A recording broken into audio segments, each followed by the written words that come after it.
Ô Eduardo, bom dia.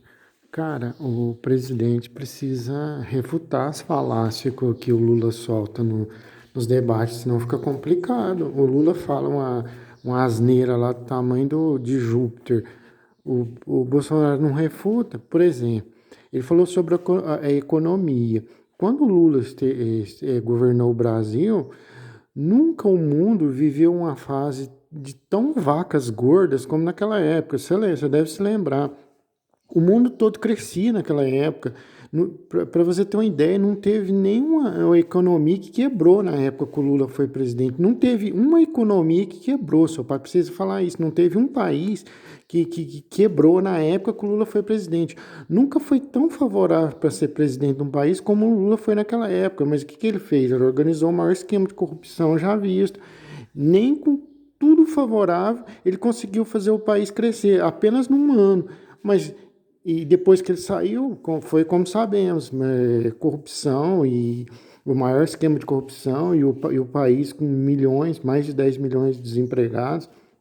Seu pai precisa falar isso, porque o Lula coloca como uma falácia, como se na época dele tivesse sido uma maravilha, sendo que ele governou o país numa época que tudo era favorável. Mesmo assim, ele não conseguiu fazer o país crescer porque ele organizou o maior esquema de corrupção da história.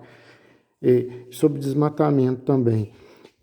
Até na Veja, que é uma mídia que odeia seu pai, que é inimiga de seu pai, eu vi essa informação, essa reportagem na Veja.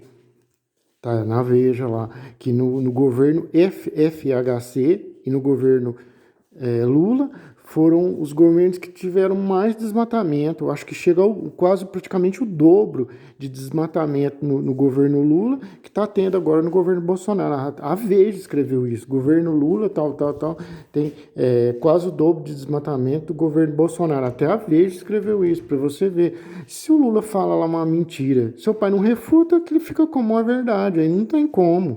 Coisas simples que até uma criança refuta, isso aí tem que ser refutado.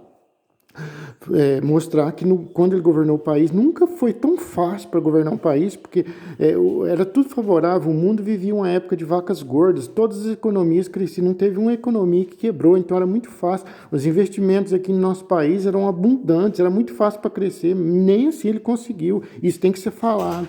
E sobre desmatamento também tem que ser falado a verdade, que no governo dele teve praticamente o dobro de desmatamento do governo da época do seu pai. Ele fala as coisas lá, inventa uma mentira, seu pai não refuta, aí fica difícil, não tem como, tem que ser refutado e na hora. Ele acabou de falar ali, e dá um jeito de refutar, né? Quando seu pai for falar, ele refutar as mentiras que ele fala no próximo debate.